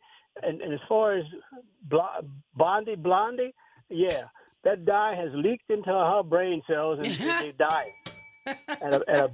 at a tremendous rate. Thank you, Lee. So you're agreeing with Dr. Wyatt, huh? Yeah, thank you, Lee. I appreciate you. Absolutely. Appreciate She's just you. stupid. Have a good All one. right. Well, I understand what Lee is saying. Trump, for instance, there's so many things that he's done, that he says, that most Christians I know would say those are not Christian deeds and acts. But I want to And go he- back. I want to go back to the identity piece because Yes. Absolutely. we wanted to censor Black Source Media's article, and this is what is written here, and it said why the Pope's identity matters. The facts are clear. Pope Leo XIV's ancestry traces back to Black Creoles in New Orleans. That's history, not speculation. But there's a catch. He hasn't stood up and said I am Black, but according to Lee, he's like, I'm glad he hasn't talked about that or censored that, right? Mm-hmm. But the article says in the Catholic Church, where the Pope is God's representative on earth, that silence speaks volumes. His identity is not just personal, it's political, it's global, and it's theological. If Pope Leo embraces his Black heritage, it sends a powerful message to Black Catholics who've been sidelined for centuries. But if he avoids the subject, it risks erasing a truth that should be celebrated, not hidden. Now, I'm not going to agree with the man because he's one of the owners of WBOK. Right. But yeah, I'm going to say, right. let's talk about it, right? Yeah, absolutely. Because I agree with this. Mm-hmm. Because it almost feels like, he doesn't have to say it because he's a representative of God, and thus said the Lord, right? But no other pope's identity or heritage or ethnicity had to be suppressed because what? Right? Because they've all been white. Yeah. Right? So the fact that he is Black is something, so it's like the elephant in the room. Like, to not talk about it is to make it, to illuminate it, right? In my opinion. To not talk about it makes it seem like you're intentionally trying to circumvent the conversation. But why? If it's a part of who you are, it takes nothing away from your stance as the Pope, or your ability to lead the church, or your ability to be effective, unless it's racism. Can we have the conversation? Because why does he have to hide or shy away from or not proudly speak to his heritage? Why? Well, I think he should. And, my guess is, well, first of all, congratulations to the Pope. Congratulations to the Pope. to y'all Black Creoles. Yeah, right. Too, because y'all are excited. I mean, I'm just saying, like. That's right. Yeah, we are excited. Y'all are We're excited. Okay. But the thing about what his identity is does trace to his parents and his grandparents. So a straight line. That's right. Yes. So his mother was identified as white, born in Chicago, but his aunties were identified as Creole or mulatto. I mean, that's on the document. That's just on the document. And I can't believe that the family didn't know anything. But the parents, it seems, made a Passage Blanc decision that when they were in Chicago, they were going to live It probably white. was safe at that time. White. They Mhm. were going to live white and not acknowledge these other things. I mean, a number of us, and I say us, have family members who have done the same thing. Yeah. Done the same thing. But I cannot like the choice, Mm-hmm. but he or she cannot deny the genealogical roots. And when you Jari can't was on, deny it. and when you Jari can't was deny on, it. he spoke to surnames that we know, like that we hear. Like he said Begnaris, he said Saraparu. I know Begnaris and Lamel. Saraparus. Mhm. Yeah, like he said names that are very like New Orleans, right? But you just know them when you hear them. Absolutely. And so I'm because Lee is not the first person that I've heard say, "I'm glad," or I'm okay with him not just coming out talking about that he's black.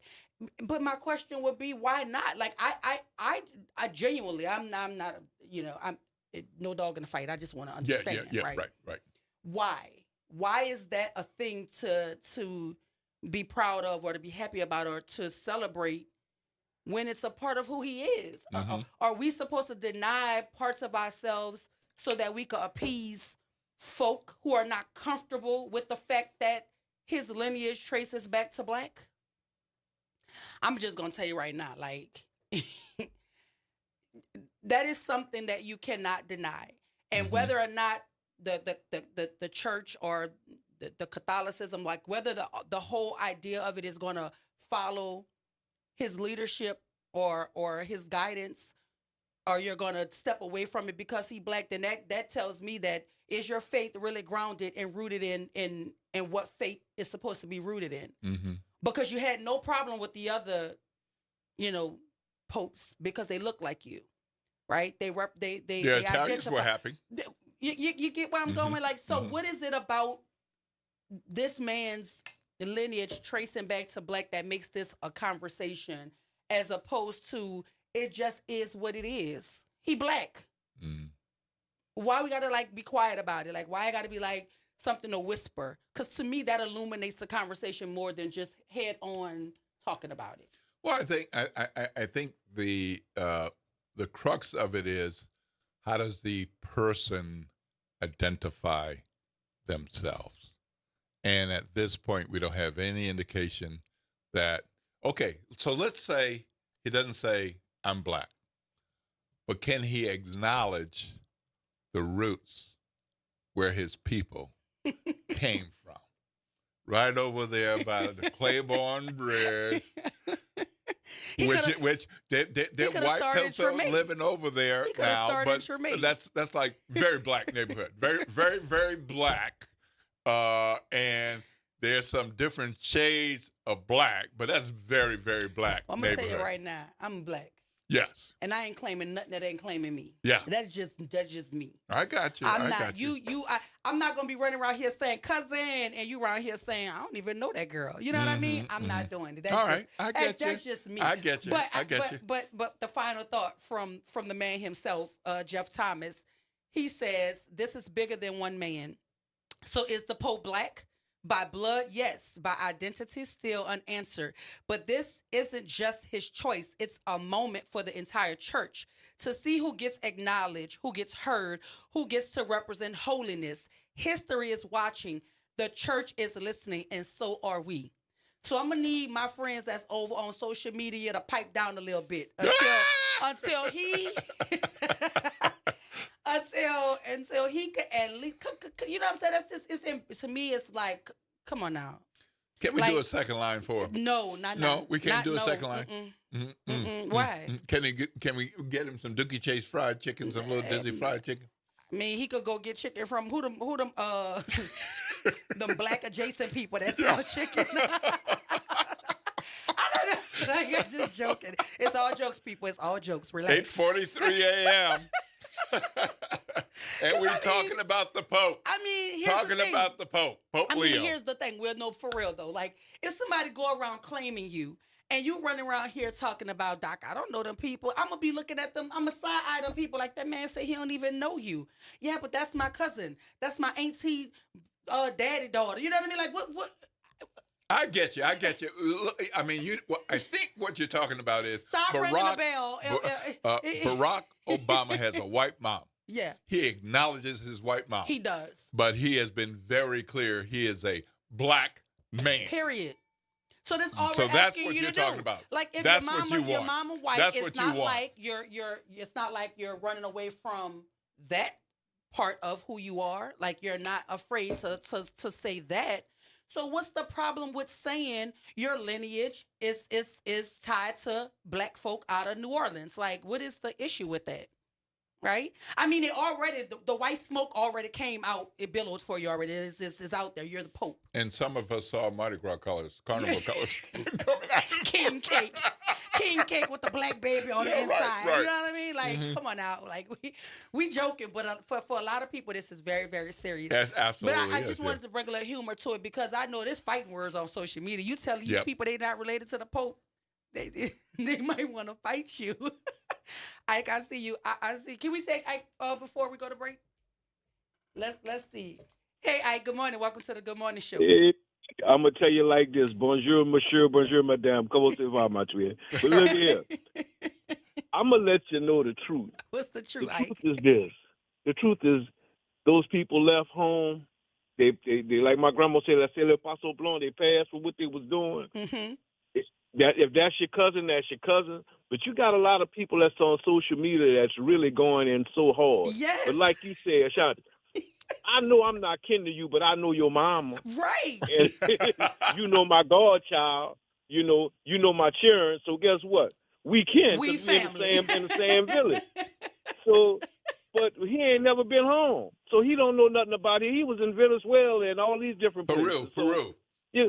So at the end of the day, we have to be proud. We have to be people who trust in God for everything and man for nothing, and realize that guess what? What's ever gonna come out. Nah, they're gonna try to make an issue out of it, but never make an issue out of it because life is beautiful. I appreciate you, Ike. I I thank you for calling. We had to squeeze you in because we got to go to break. Ike, but I thank got a you, question for the Pope. Yeah. Yeah. Who is your parent?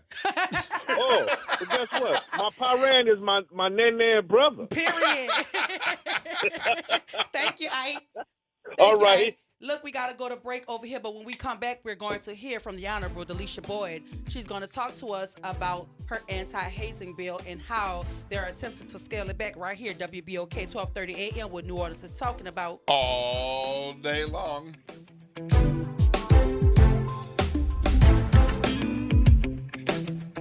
This is your news update for WBOK from WDSU. For all your news and weather, watch WDSU News, New Orleans' leader in live, local, late-breaking news. Today at noon and 4 p.m. It's a steamy start. The mugginess is officially here. Lots of sunshine again with highs in the low 90s. It could be the first 90-degree day for a lot of us. Factor in the humidity, we'll feel like the mid to upper 90s today. Overnight temperatures are in the low to mid 70s. More low 90s Friday into the weekend. Some spots could feel like 100. From the WDSU First Warning Weather Center, I'm Raven Richard.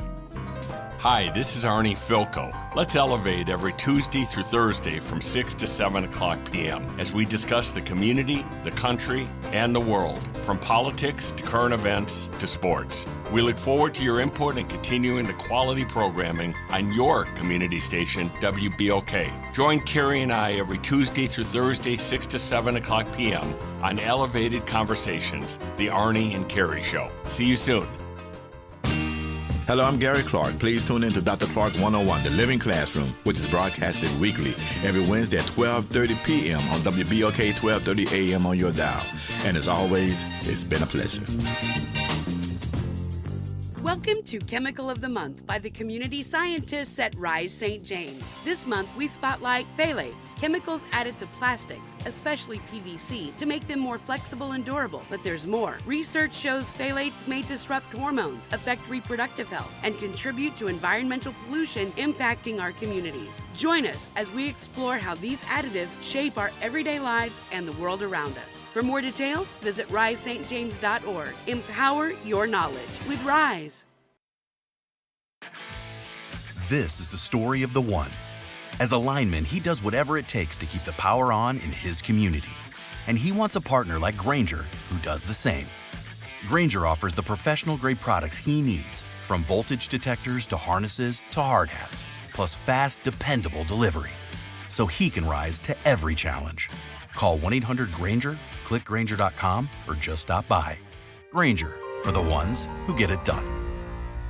Hey everybody, it's Kimber White Dupree. And it's Graylin Bryan Banks from the front porch. We're coming up next. Good morning, Wake Up. The Good Morning Show. Good morning. On WBOK.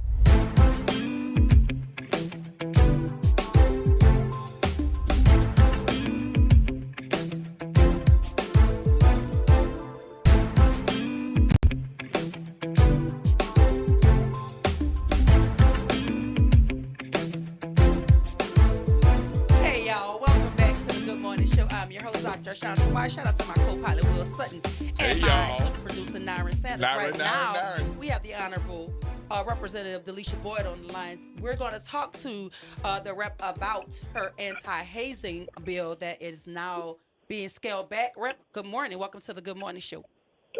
Good morning. Good morning. How are you guys doing? We're good. How are you? But we want to know about what's going on.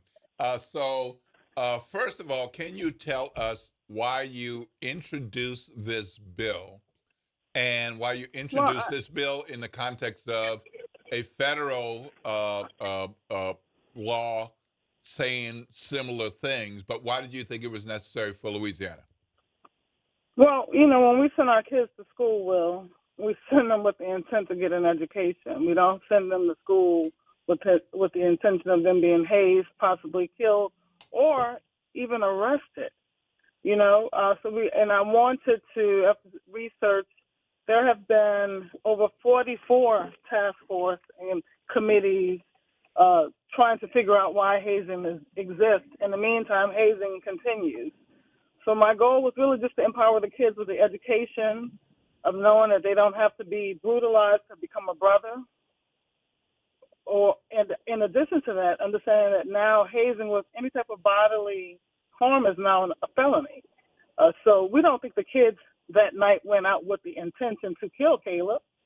It's just a result of what happened. So if they're empowered with understanding that hazing now is really against the law and you can serve time, the kids who are new to the schools, new to the environment of college, who may not understand that hazing is not what is needed to pledge or to play in the band or to even play a sport.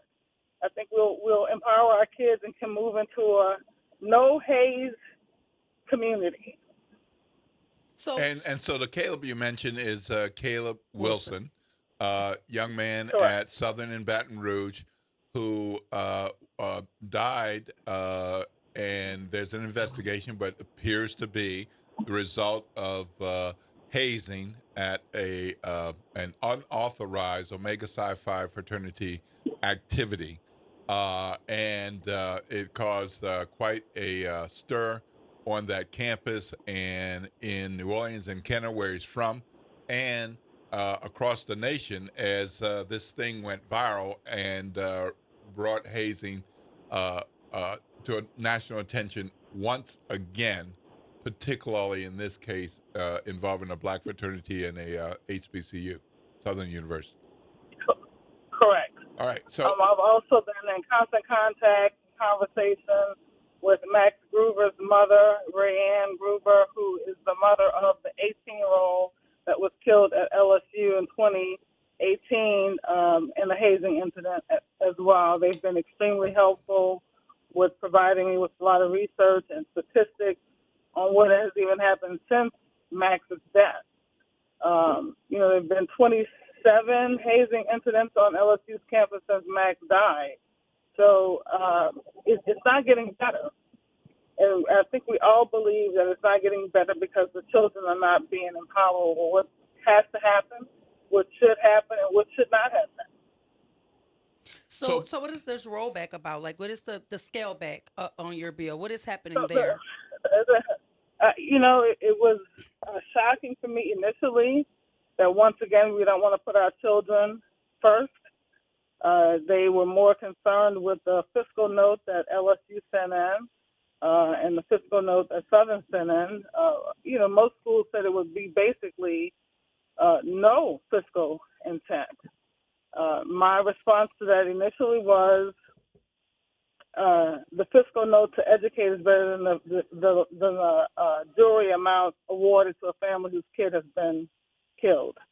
But the committee just seemed to be dead to center on trying to find a way to scale back any fiscal impact on the universities. So the estimated cost, as I understand it from Patrick Wall's story in NOLA.com, is $2.6 million to develop and offer the course in the first year at Southern, and about $1.9 million in later years. but it wouldn't be the same at other institutions like LSU, which is where Groover went, because they don't have as much activity. And you're saying it's worth No, that's not correct. LSU had a fiscal note of $1.6 million, which for me, my vision for this class is more interactive with someone closer to their age, where they can really experience and understand events on how they have happened. Uh-huh. I think that would be more suited for someone who is just starting out as a professor, not someone who's been there at the top of their salary mark. So, okay, so you're saying they use it escalated numbers to come up with that? Yes. Okay. All right. Yes. I got you. And so, what do you think about the status of the bill now? And as I understand it, you changed it from the Caleb Wilson bill to the Enough is Enough Act. Is that right? Yes. So I've had extensive conversation with Caleb's parents, Urena and Corey. They lost their son, a 20-year-old kid, their youngest son. They really want a bill that puts in some type of penalty, jail time for anyone who works at the university that has knowledge of hazing incidents, whether it's before, during, or after. It was totally impossible to make that germane to the bill that I had crafted. So what our plan is to develop a bill that will have some type of jail time, fines for actual instructors who have any knowledge of what has happened and has not notified the police. So it would be a change from the original intent based on the feedback from your colleagues. Is that right? Yeah. So now what we moved out of committee with the intent of working on, because I was not fully happy with it. So from here to the floor, we're going to work some more on crafting some type of something a little with a little more teeth than an hour-long class online. By the time we left the committee, they had scaled it back to 2 hours online, and if you don't comply with it, you will be suspended, as well as the organization be suspended as well. Okay, it's a start. Yeah, that's House Bill 279. Will you have to start over, or are you recrafting 279? No, we're going to just recraft it and amend it down, okay. Or amend it to the end, yeah. All right, well, thanks. Well, Rep, I would appreciate, if you could come back, once the dust settles and you could give us an update on where the bill is and how it's going to move through the process. But wish we had more time, but we have to go. But I thank you for being here this morning to give us that brief update. Absolutely. I will keep you in the loop on things as we move it along to the governor's desk, and I'll come back definitely and give you an update. Thank you so great. much. We Thank you. appreciate Have a great day. Bye-bye. Listen, it's still in the works, though, and I just want to make it very, very clear that there is a federal anti-hazing bill as well that was signed into law by President Joe Biden, and it requires and offers research-based prevention and awareness training, and they have to publicly report hazing incidents and investigation outcomes. And so, in addition to what Rep. Delisha Boyd is doing, there is some guardrails federally that should work to prevent hazing on college campuses. And I want to take this last moment that we have to congratulate the mother of Caleb Williams, Urania Wilson. She graduated with a bachelor's degree in criminal justice from Southern University during graduations over the weekend, and she held a huge picture of her son as she walked across the stage because they were working on their degrees together at the same university when Caleb tragically departed this life, allegedly due to a hazing incident at Southern University. So we want to congratulate the mother of Caleb Wilson, Urania Wilson, on her graduation from the Southern University. She has a bachelor's degree in criminal justice. So congratulations to her. It's a wonderful accomplishment as she still grieves the loss of her baby. So hopefully the reps bill can go through and we could put some teeth in it, and it has the right amount of guardrails in place to help prevent such tragedies from occurring. So shout out to Delisha Boyd as well for her work in that area. But look, we got to go, y'all. It's been quite a show. Already? It's been quite a show. Yes, we want to thank Jennifer Pagan for joining us. She was from the Center for Restorative Justice. We want to thank Rep. Delisha Boyd for joining us. And we also want to thank all of our listening audience and our callers. Shout out to Lee for calling in.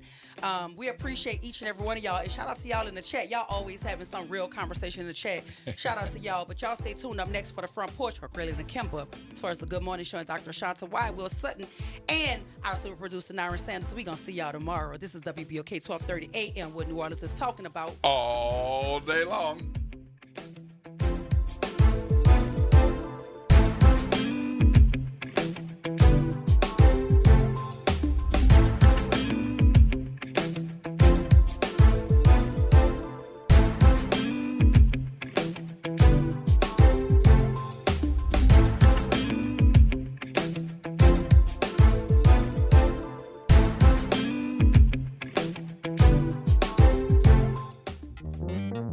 Have you heard the secret of what New Orleans is talking about? I promise everything will be okay. If you're listening here